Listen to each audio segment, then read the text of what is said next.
Introducing Korean broadcast content that you won't be able to stop watching. For weary modern souls, Dr. Romantic, the quirky genius doctor of Busan Hospital, prescribes heartwarming tales of humanity. A couple together for 7 years sees their rose-tinted glasses shatter. Can they keep their relationship alive? Discover the raw stories of youth, work, and love. Beyond what social media can show, experience the vibrant Korea through its hidden gems. Mama, the ultimate K-pop festival for global fans. Find your star in a feast of trendy music and electrifying performances.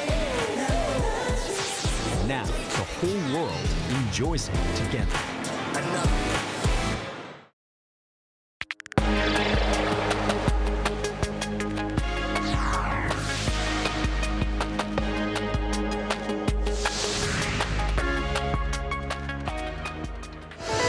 Korea's industry minister is in Washington for high-stakes talks on trade and investment, seeking to launch the first project under Seoul's U.S. investment pledge, while pushing to preserve the 15% tariff ceiling and strengthen cooperation. In the Middle East, Trump has escalated his warnings to Iran, threatening possible strikes on a suspected nuclear site at Pickaxe Mountain, as U.S. Central Command carries out its 12th day of attacks. Despite headwinds from tensions in the Middle East, Korea's economy grew 0.6% in the second quarter on the back of robust chip exports. Trade Minister Kim Jong-un is also in the U.S. to hold high-level talks on the upcoming tariff adjustments and Seoul's major investment plans. Park Jun-an reports.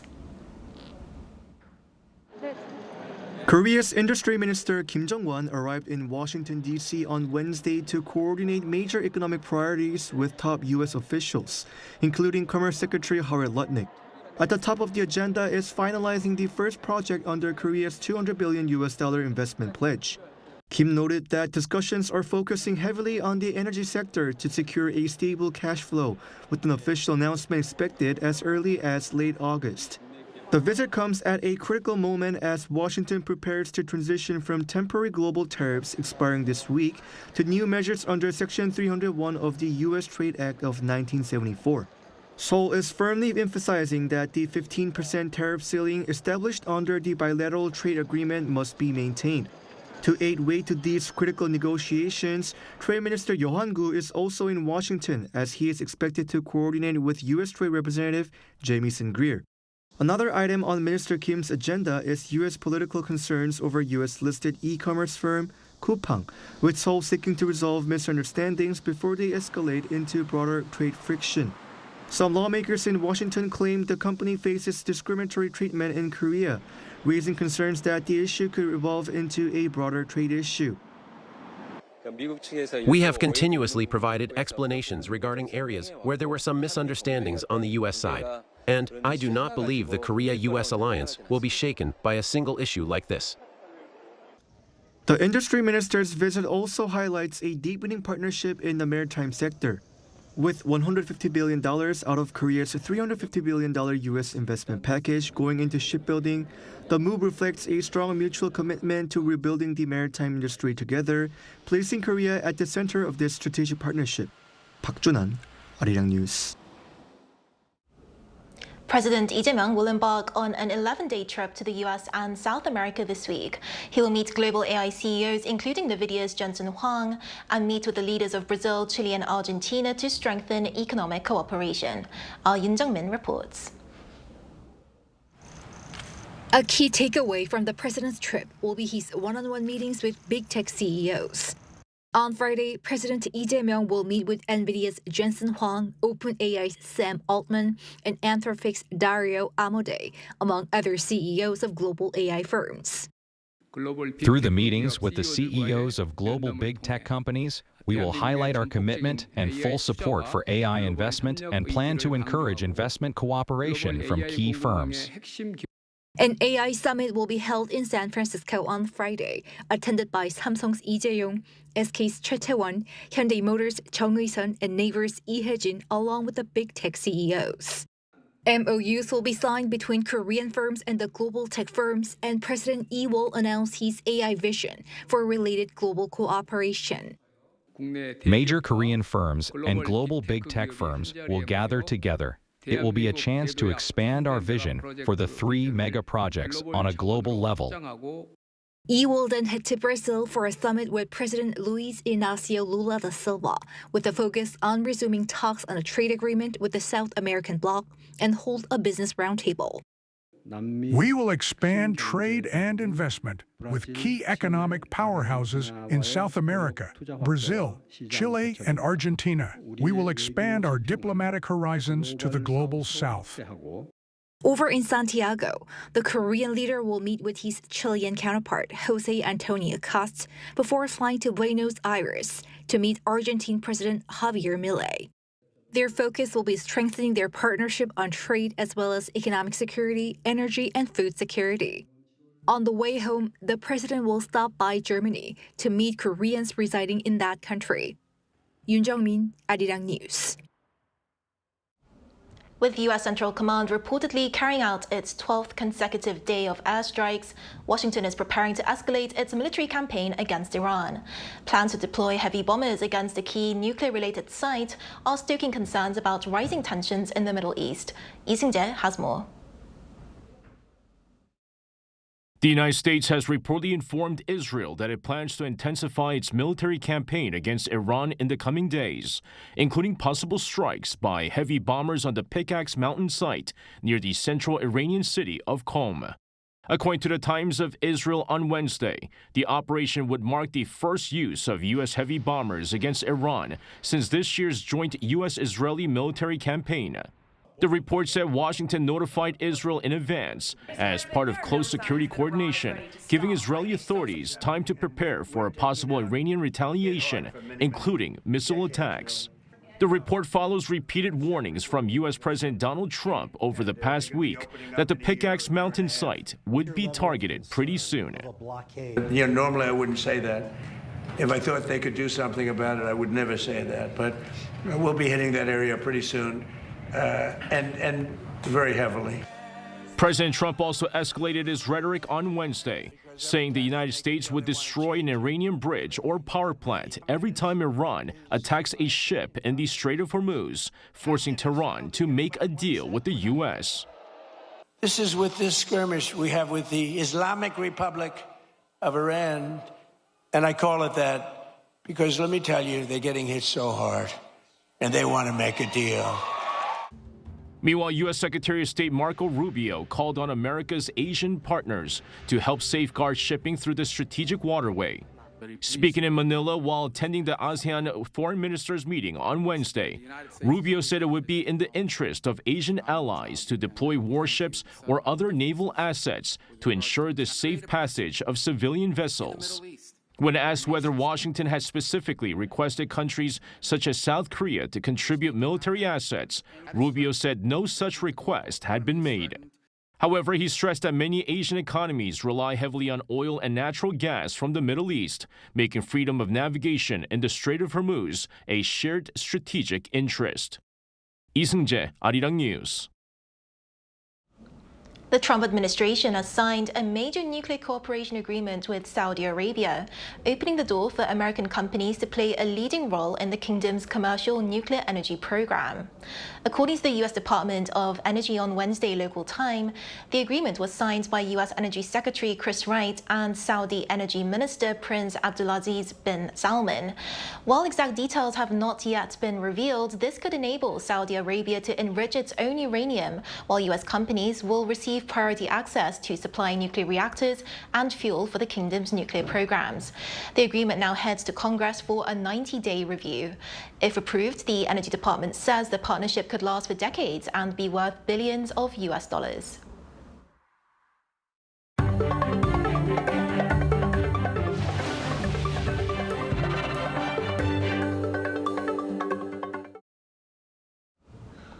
Samsung Electronics unveiled an expanded lineup of Galaxy Z foldable smartphones and so much more during its Unpacked 2026 event in London. Our Kim Bo-kyung shows us its latest lineup.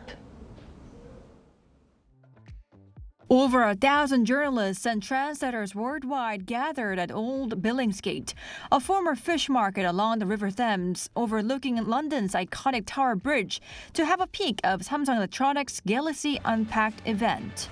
The audience applauded as the Galaxy Z Fold 8 was unveiled. It looked like a passport with 5.5-inch cover screen with a 10:16 aspect ratio when folded. It could be switched to a 7.6-inch screen with a 4:3 aspect ratio when unfolded. Weighing only a little over 200 grams, the Galaxy Z Fold 8 is the lightest Galaxy Z Fold ever, while also offering better battery capacity. Today, we bring more choices to power the next era of intelligence. These are the most powerful, most versatile, and most adaptive foldables we've ever introduced. Samsung has also expanded its foldable smartphone lineup to 3 models, adding the Galaxy Z Fold 8 Ultra alongside the Fold 8 and Flip 8. The Fold 8 Ultra weighs only 215 grams, and it is just 4.1 millimeters thick when unfolded, making it the thinnest fold model the company has produced. Flip 8, designed for maximum portability, targets younger consumers with a focus on AI-powered experiences. It's really nice because it's like fitting to the bag or to trousers. So I'm in love actually, and I'm wondering if it's the quality of the camera will be like better. Galaxy Watch Ultra 2 and Watch 9 were also unveiled. The Ultra 2 focuses on outdoor performance, while the Watch 9 emphasizes 24/7 personalized health monitoring. Co-developed with Google for the first time, Samsung's smart glasses that are scheduled to launch later this year were shown too, equipped with a built-in camera allowing users to capture what they see and access AI-powered features in real time. Pre-orders for the Galaxy foldable smartphones and smartwatches will begin in South Korea on July 28th, followed by a global rollout starting August 7th. Kim Bo-kyung, Arirang News. Korea's economy in the second quarter grew faster than expected, largely driven by a boom in semiconductor exports despite downward pressure from rising oil prices caused by the war in the Middle East. On Thursday, the Bank of Korea reported preliminary real GDP growth of 0.6% from the previous quarter, surpassing its earliest forecast of 0.2%. Looking ahead, the key question is whether strong semiconductor demand can sustain this momentum and whether domestic consumption can broaden the recovery beyond the chip sector. The central bank has also indicated it could take stronger than expected gross national income data into account when making its next rate decision. Korea welcomed almost 2 million foreign tourists in June. The Korea Tourism Organization said on Thursday that the number of foreign visitors to Korea in June was 1.99 million, up 23.1% from the previous year. The largest number of visitors, some 650,000, came from China, and 348,000 came from Japan. In the first half of the year, there were 10.71 million visitors to Korea in total, up by 21.3% from a year earlier. As Korea hosts the UNESCO World Heritage Committee for the first time, Busan has opened a special exhibition where visitors can experience the country's world heritage and living traditions all in one place. Cho Young-eun went there to file this report. Inside the exhibition venue in Busan, where the 48th session of the UNESCO World Heritage Committee is taking place, visitors are heading to the K-Heritage House. At the official exhibition hosted by Korea, crowds gather to watch performances of Korea's national intangible cultural heritage for an experience of living traditions. Visitors also take part in a stamp tour as they explore the exhibition, pausing to watch demonstrations of the future of heritage through media art and digital content. I experienced the media art exhibition by the Korea Heritage Service, explored the displays, and even took part in hands-on programs led by National Intangible Cultural Heritage Masters. Normally, it's not easy to see all of these heritage programs in one place. Here, everything is gathered together, so you don't have to travel far and can experience so many different aspects of Korea's heritage at once. Alongside 45 exhibitions by 35 organizations, the K-Heritage House showcases Korea's 17 UNESCO World Heritage properties. At the heart of the exhibition is the Korean Tidal Flats Showcase, reflecting one of the key themes of this year's World Heritage Committee and highlighting the ecological value of Korea's natural heritage. Another featured exhibition focuses on UNESCO's Memory of the World Register, presenting 20 Korean documentary heritage items that illustrate the country's achievements, values, and spirit of community. It is a meaningful opportunity to promote Korea's UNESCO Memory of the World Heritage to an international audience. One of the exhibition's most popular attractions is the K-Heritage Store, where visitors browse modern lifestyle products inspired by Korea's traditional heritage. Together, the programs offer a rare glimpse into Korea's cultural heritage, beyond what visitors would normally encounter. The K-Heritage House will remain open through July 29, inviting visitors on an interactive journey through Korea's history, while offering an immersive experience of the nation's UNESCO World Heritage. 조영은, 아리랑 뉴스, 부산.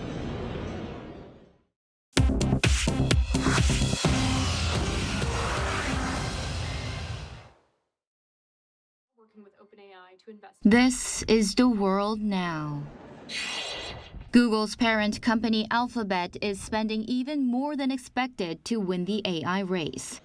Alphabet now says 2026 capital spending could reach $205 billion, which is $15 billion more than it projected just months ago. The spending guidance reported on Wednesday overshadowed otherwise solid second quarter results. Alphabet's cloud business grew 82% to nearly $25 billion for the quarter, beating what analysts had expected, while unfiled cloud contracts climbed past $500 billion. Total sales were $103.6 billion, also above estimates. In the U.S., OpenAI says an autonomous AI agent went rogue during a security test last week and hacked into the infrastructure of AI startup Hugging Face. OpenAI says it was putting one of its most advanced models through a security test when the AI agent slipped past containment, reached the internet, and broke into Hugging Face's systems to complete the task it had been given. The company is calling it, quote, an unprecedented cyber incident involving state-of-the-art cyber capabilities. It says it's now reinforcing its safeguards. Hugging Face had to turn to a Chinese open-source model to contain the attack because leading U.S. models couldn't tell a defender from an attacker and refused to process the data needed for analysis. In France, health officials say last month's heat wave was the deadliest in more than 2 decades and is linked to at least 5,700 more deaths than a normal June. The 2-week stretch of extreme heat from June 17th through July 2nd pushed deaths in the hardest-hit regions to over 21,600, more than the roughly 15,900 that would typically be expected. 2 days in late June, the 24th and 25th, were the hottest ever recorded in France, with temperatures topping 40 degrees Celsius in many areas. Paris saw nearly 2,000 more deaths than normal, a jump of about 80%. Funeral homes in the capital say they ran out of space to store bodies. Officials expect the final death toll to climb even higher once more complete data comes in. The Louvre has reopened its Apollo Gallery for the first time since a dramatic jewelry heist. Visitors can now tour the room on the way to the Mona Lisa, but there are no jewels or empty display cases on view. The museum says the gallery is returning to its original 17th century ceremonial purpose.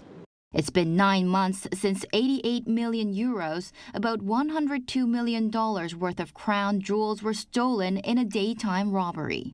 The stolen jewels remain unrecovered. The museum's previous director resigned after the theft, and security has since been boosted with new surveillance cameras and anti-intrusion systems. Chu Ji-hyun, Arirang News.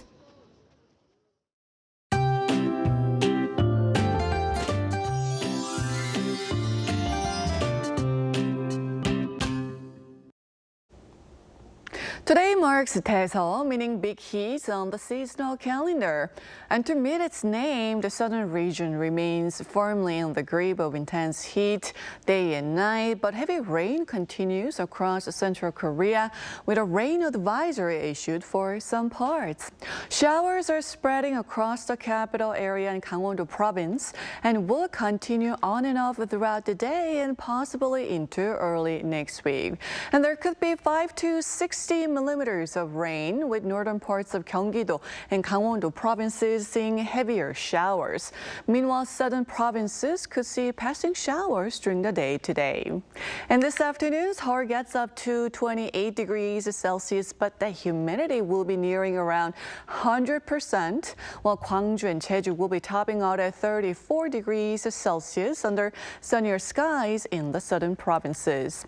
There will be a similar weather pattern through early next week, so stay aware of the weather and be prepared for rapidly changing conditions.